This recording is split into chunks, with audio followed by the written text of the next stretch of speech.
Uh, Hello, everyone. Nicole Anderson here of Create Her Own TV, and today we have Alaina here, and we have a very heavy topic, but a very common thing that does not get talked about enough: miscarriage. So, Alaina, just really quickly, just introduce yourself, and then tell us a little bit about your story and your journey before we hop into the questions.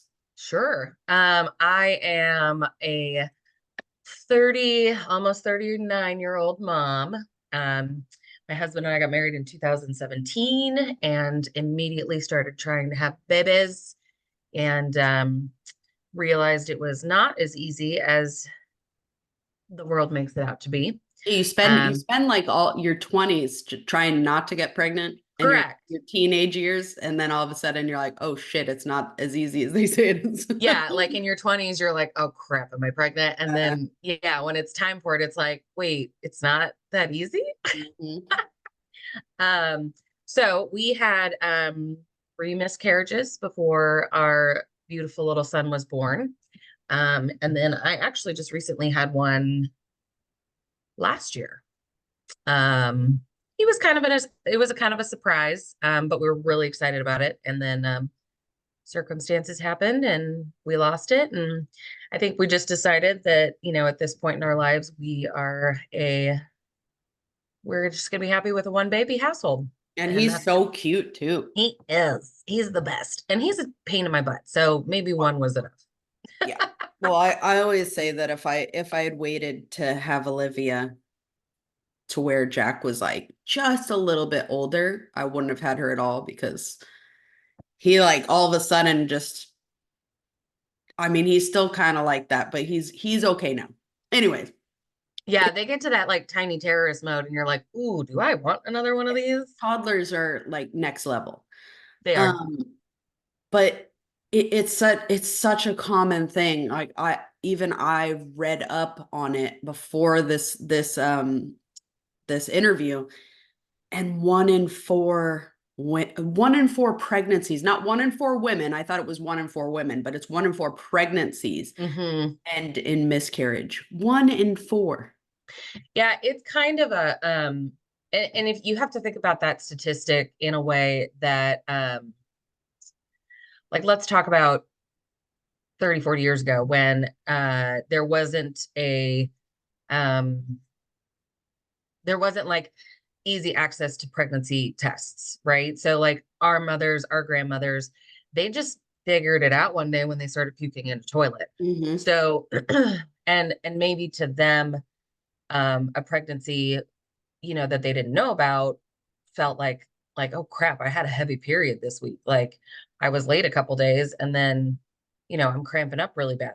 Yeah. And now and I hate this word, they call that type of pregnancy a chemical pregnancy. Mm-hmm. I hate that word, because to a lot of women who are trying very, very hard, you're putting a like a technical term on a baby, and most doctors just say, "Oh, it was just a chemical pregnancy. It's okay," but it's What not. does that even mean?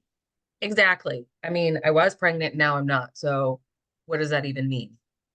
So yeah, one in four. So I mean, you might have had one or two, when you guys were trying and you just didn't even know Right. it. And yeah. I feel like it's way more common than people realize because I've never had a traditional miscarriage. Oh, seriously. Did you see the What confetti? was that? Wow. Terrible timing, Zoom. I've Well, never had I've never had a traditional what one would consider a traditional miscarriage where you know that you're pregnant, you're aware yeah, of it, and then you lose it. yeah, But that again, that's not to say when you're looking at a 25% chance of your hmm pregnancy not coming to term, hmm you have to really just expect that at some point you may go through that. Um, absolutely. and you may And not and a, know. and a lot of that is, I mean, if we're talking in terms of like super early miscarriage, a lot of that is just your body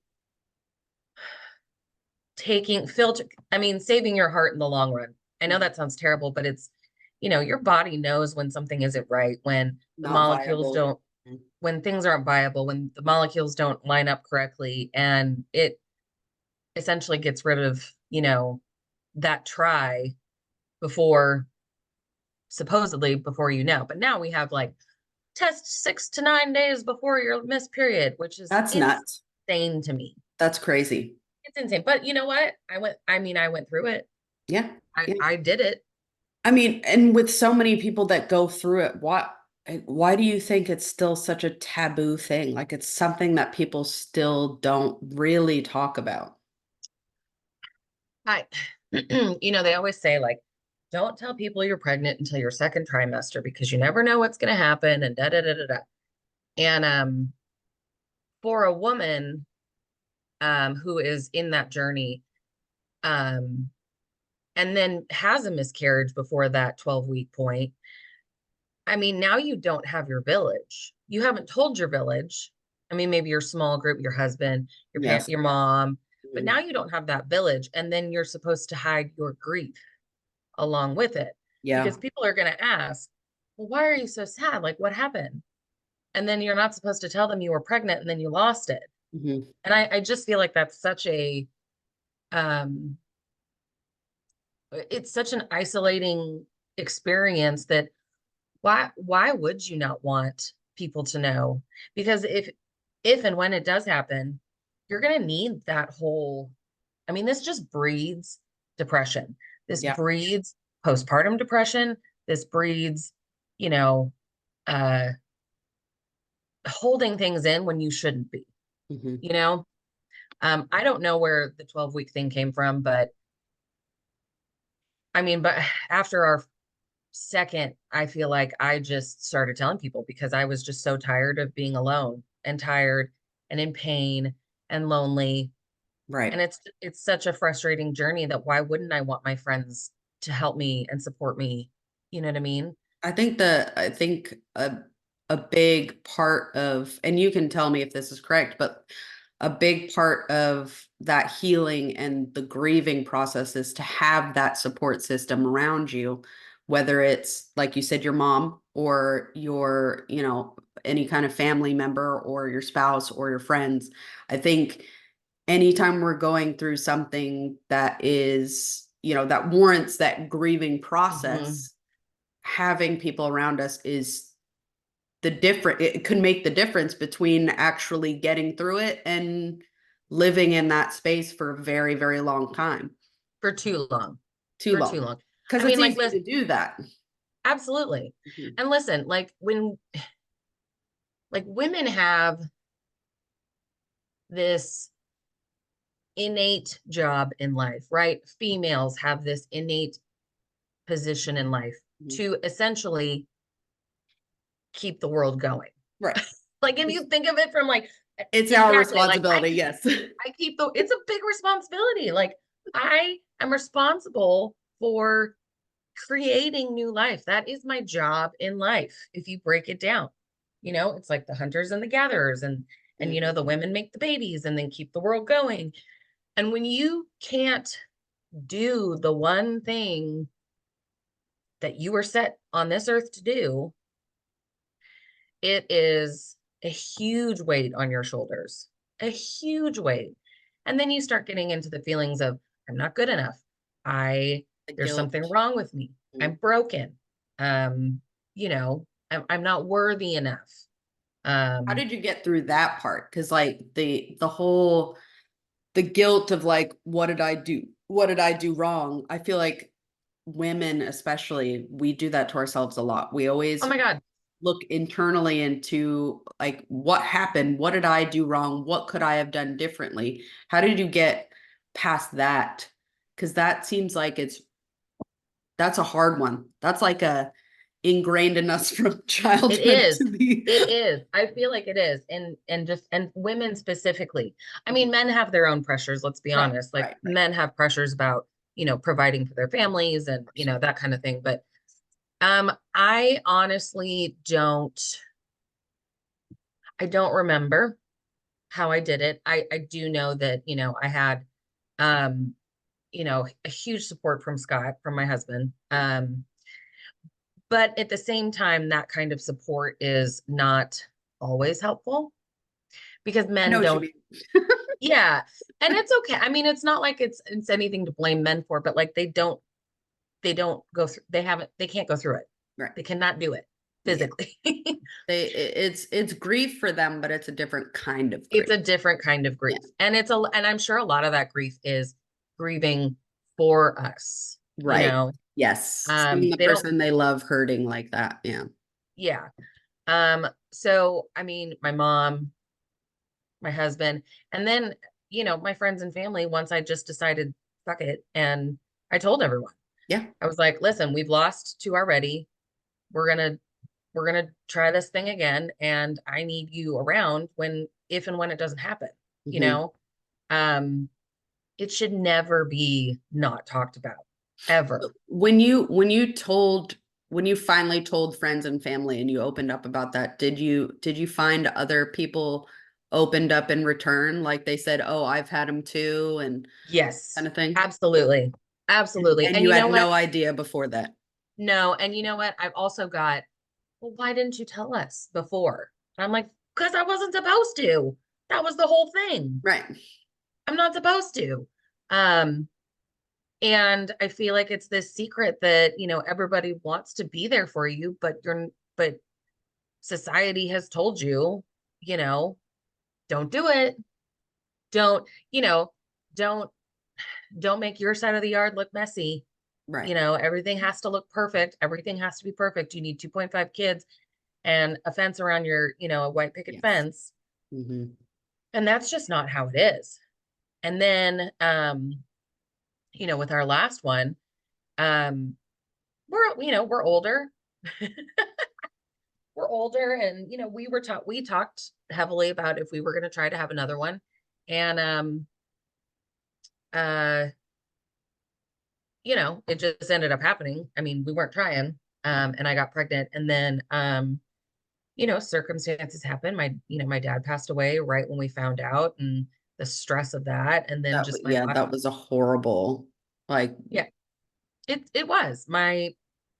I found out I was pregnant on a Thursday. My dad died on the next Wednesday. um, and I just remember telling, we definitely thought like, wow, this is a blessing. Like we weren't sure, but then, we weren't sure if we were going to do it again. And then, the universe told us that we should. there's always And that oh shit moment, whether you want it or not. There's oh, always I that cried. shit I moment. cried. Hmm. I was like, fuck, I'm pregnant. Like, And oh I mean, shit. I'm old. Like, I'm not old. Let's be, but like in pregnancy terms, I'm geriatric, I hate so that. I hate that so so bad. much. So bad. 35 and over, you're a geriatric pregnancy. I know. So I that one was a hard one. We woke up in Philadelphia like the day after my dad passed, and we had to drive home, and I went to the bathroom and came out, looked at Scott and said, I'm gonna lose it. And he had to pull over in bumfuck nowhere so I could get some Depends to get us back home. And it was super painful, and it not only physically but Right. Of mentally, course. and it was exhausting. Hmm. And I immediately told everybody. I Yeah. mean, at this point, um I had already told everybody. And then I just remember having this conversation with my mom afterwards, and I said, who told us who told us that we had to have, two kids? Oh, and Nobody. you hear it all the time. Oh, but he needs a sibling. She needs a sibling. It's not fair for them to be an only child. It's not da da da da da. And I was like, I don't want to do this again. I don't want to do this again. I don't want to exert this energy from myself that's taking away from the one child I do have. Right. You know what I mean? Yes. Um, and she said, no, you don't fuck him. You know what I mean? She was like, Yeah. nobody, There's no we're, rule. There's no There's no rule. rules. Whoever they are, they can kick rocks, you know? And I can't imagine having three and still like being strong enough to try again. And then you have your rainbow baby. Mm-hmm. So what made you, not what made you, but were there moments in, in the first three that you had where you were like, I should just fucking give up at this point. Like, why am I The doing third this to one. myself? Right. Over and The over and over again. the third one, I gave up. I was just like, man, I'm and you know what? And there is the whole like, when you stop trying, then it'll come, which I can get behind to an extent, Right. but But it's not the case for everybody. That's the, no, it is not the case for everybody. And honestly, for me, like, oh, and here's the other thing. My OB, most OB offices will not intervene with extra care, um, you know, Clomid, IVF, progesterone, Mhm. IVI, until you've had 3 miscarriages. They treat it like it's no big fucking deal. Oh, you have to have 3 miscarriages, but so you're going to make me go through this 3 times. I don't care if you are 5 weeks pregnant, 10 weeks pregnant, 25 weeks pregnant. It's still all the same to a Right. woman's brain, to a Right. woman's brain and body. It's still all the same. It still fucks up your hormones. It's still a connection that you have. It's something that you're growing. It's life in your body that you're growing and you're trying for and you want. Yeah. Um, so stop treating it so clinically, you know? It is. So It's really, I feel like a lot of female doctors are kind of headed that way, or at least recently when I've been. I feel like they just, oh well, that's part of life, that's what happens. You're on your way. Like I just it's they don't consider, yes, it's a common thing according to statistics, but that mhm, doesn't mean that it's not horribly, horrifically painful physically and mentally. yeah, And I'm sure your entire pregnancy with Charlie, it was just, you were I probably was terrified the entire time. I never felt safe. And to be honest, it fueled a terrible postpartum depression for me because the first few months of his life, I did not believe he was mine. Mhm. I thought somebody was going to come take him from me and say that I was crazy. I'd never had a baby. I thought that somebody would, I'd wake up one day and, my husband would be like, "What are you talking about? We didn't have a kid." These thoughts were in my mind when I was supposed to have like the most joyful time in my life, when I Mhm. have this baby that I'm holding that I created. And I was robbed of that because of my past experiences. So it doesn't just end when the pregnancy ends. It really doesn't. Um, That's and, I remember and and women are not talking about this, but I can guarantee that a lot of women that are going through this, if not all, have similar or the exact same thoughts as you, who go through absolutely. that same stuff. And in that line of postpartum depression, it's the same concept. Like, I'm supposed to know what I'm doing. I'm a woman. I am supposed to like just immediately become maternal Hmm. and, circle of life type of stuff. It doesn't work that way. It doesn't. And when we don't take care of ourselves and our brains before this even happens, then the aftermath is so much worse. Right. I remember, giving this, beautiful, perfect boy who, by the way, looks exactly like me. I mean, Hmm. he popped out He like a is. mini me, He's Alaina. your twin. He Yes, is there is 100% your no twin. doubt. If you put him in a lineup, everybody would be like, that's hers. Yep. I looked down at him in the bath and I was like, who is this baby and why am I washing it? Isn't I thought that I was so baby. fucked up that your I thought brain I was can do that? babysitting. Yeah. So, it's just I don't know, man. It's something that like women just need to be more supported when it comes to this kind of stuff. So my doctor, I had 3 miscarriages and um, then we could start doing things. Well, when I had Charlie, I found I was pregnant. I immediately called and said, "What do we need to do to keep this one?" Mhm. And they put me on progesterone, and that was I that. was on progesterone for both my kids too. And it was a fucking pill. You Yeah. couldn't have given me this pill 3 times ago. I when I was pregnant with Jack, I started bleeding about 2 weeks after I found out that I was pregnant with Hmm. him. Hmm. So I went to the doctor, they did all the blood tests, and they were like, here, use progesterone. So I was like, okay, cool. Used it, was fine. Pregnancy was fine, obviously. Hmm. I have a Hmm. 12-year-old now. Um, with Olivia, I was about 2 to 3 weeks in after I found out about her, and I had to ask them for progesterone. Why can I not say that today? It's a hard word. It's a hard word. But I literally called them up and I said, I Uh-huh. had to use this for my son, and it helped me get to the finish line, and I Yep. want it for my daughter. As Yep. it's not going to hurt me, it could only Mm-mm. help. And Mm-mm. they fought me on it for a little bit. And I was like, if I start bleeding, you're going to give it to me anyway. So just give it to me now. Yep.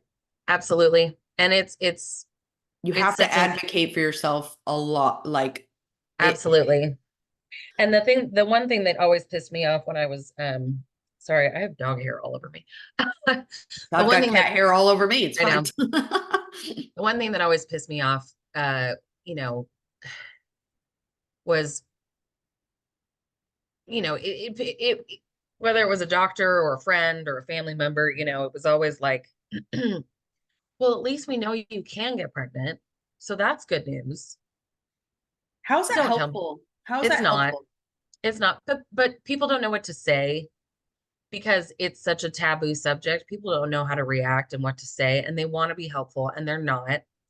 And really, all you need to say is, I'm so sorry you're going through this. Can I make you dinner? Can I drop off a casserole? Because Yes.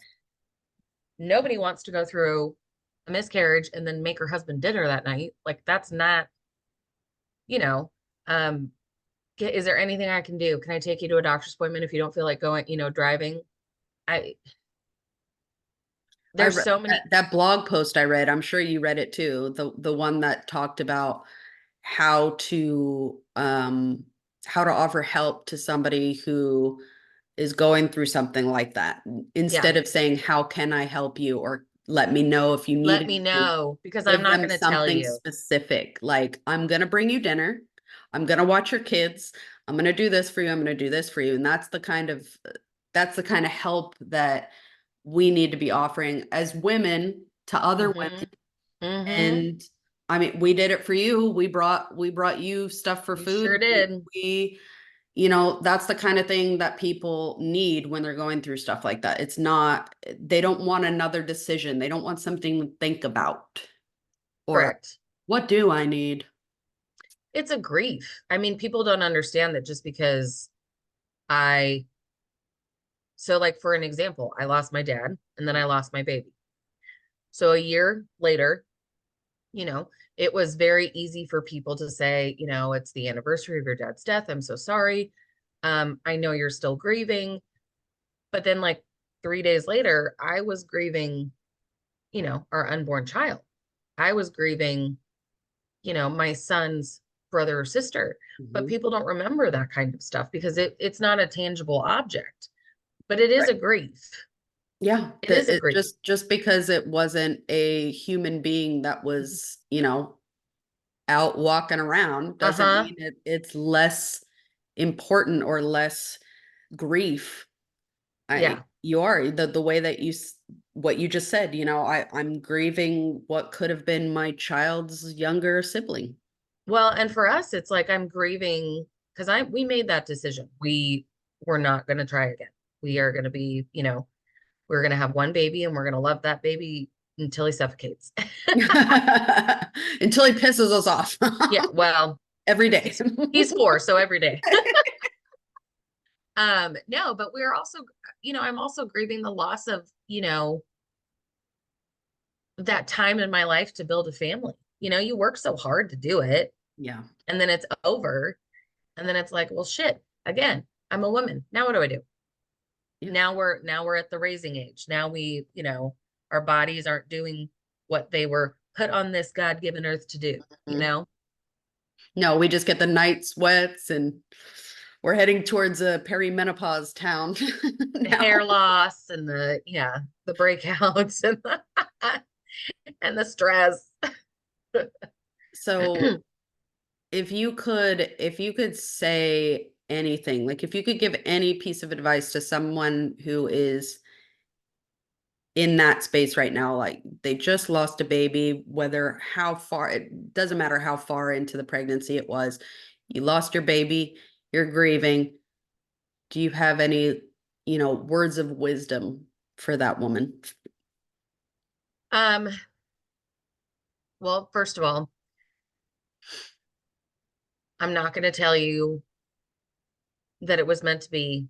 I'm not going to tell you that, No, it's not helpful. it's not helpful. I'm not going to tell you that, well, at least you could get pregnant, so that's a good thing. I'm going to tell you it sucks and it's painful, and I'm so sorry that you're having to go through this. And then I'm just going to tell you to not stop talking about it. Yes. Talk about it all the time. Talk about it to strangers. Be annoying. Who the hell cares? Be annoying. Talk Not about it to me. your, yep. I love Be being annoying. annoying. Be annoying to your friends. Be annoying to your family. Be annoying to your spouse. Don't ever stop talking about it, because that's when you will get yourself into a hole. Right. And if you're in that hole already, therapy. Mhm. Don't Talk be afraid to to people. don't be afraid to ask for help. Mhm. Don't be afraid to say, hey, I am not in a good mental state right now. I'm still really struggling with this. Can you help me? Can you help me come do the dishes? Mhm. Can you help? I can't seem to get the laundry done. I can't seem to get food on the table. Can you help me? Because I guarantee that 99% of your family and friends are going to be there, and they just don't know what to do. Right. They don't know how to help. So they're not going to, And they which is, want to help. and They they want want to. to. Mhm. Yeah, they absolutely want to. And if they don't want to help, then fuck them. They're not your friends anyways. Right.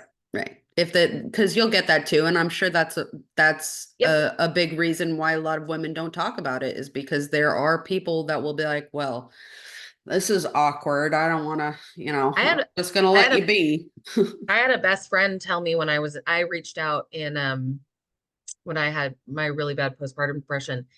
And she said, well, and she had 3 kids already. And she said, well, it's just kind of something you have to work through on your own. And do you feel like you're gonna like hurt your kid? Do I need to come get him from you? And I was like, you know what? We've been friends for a really long time. You know me. Um, and now it's time for us to not be friends anymore. You know what I mean? It's just not, it's not worth your energy. That's Yep, infuriating.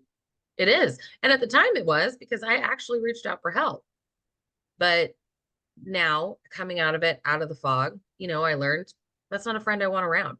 Right. Don't be afraid to ask for help, just No, with the pure thought that somebody could possibly not want to help, because that's not the norm.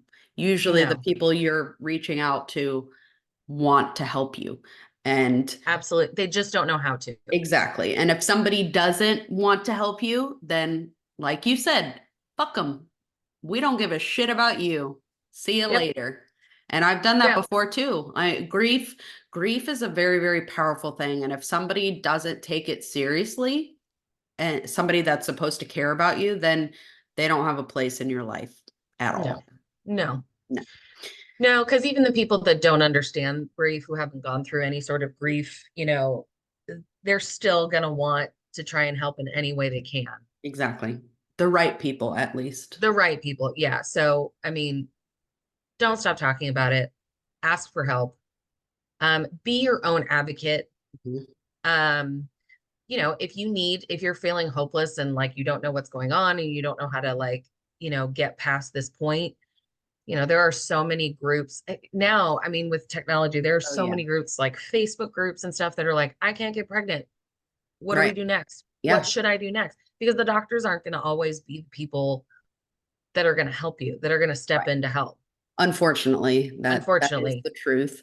And I think when you're in a place where you feel alone, surrounding yourself with other people who have gone through it and who understand and who could possibly have advice for you or words of encouragement, like Mm, that could be the difference between a total like mental meltdown and healing yourself so you can not move on, because there's no moving on no. from that stuff. That's your child. You have 4 children. They are children, and you have every right to grieve them for the rest of your fucking life.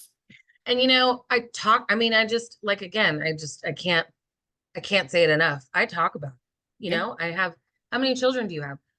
I have one baby on earth and I have 4 babies in heaven. And now I have a dad in heaven who always wanted to be a grandpa and he didn't get to be that for very long.